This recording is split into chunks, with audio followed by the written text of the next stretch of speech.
Military leaders at the Pentagon say it ended fiscal year 2023 on a sour note for military recruiting. Recruitment goals were short by tens of thousands of new enlisted troops. We're told, in fact, it was the toughest recruitment years for the military since the inception of the all-volunteer force.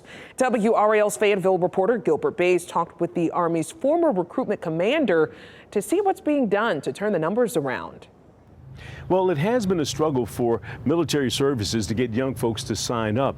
I talked with the former commander of the Recruitment Command for the Army, and he explains why. A trickle of potential service members is making their way into recruiting stations across the country, but it's just a trickle. Lieutenant General Kevin Vereen spent 4 years in charge of the U.S. Army Recruiting Command in Fort Knox, Kentucky. He says today there are several things pulling young people away from military service. That's the challenge. At this day and age, a lot of our young kids are looking for the immediate return, meaning that they want to be very successful, they want to be successful fast. Vereen says the Army has started the Future Soldiers Prep Course to try and turn the numbers around. The course is designed to help young people who are not physically fit get in shape to join the Army. We're not lowering our standards. We're getting them to the level that the Army requires them to be able to perform successfully, both academically and physically. The latest numbers show about 1% of Americans volunteer for military service.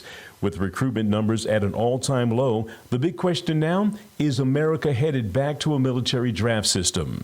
Gilbert, that's a great question. I do not think we're ready for a draft. I think there are enough wonderful, talented young men and women who want to serve. So it continues to be a struggle, but recruiters are still trying to convince young folks that serving in the military is not only good for them, but good for the country.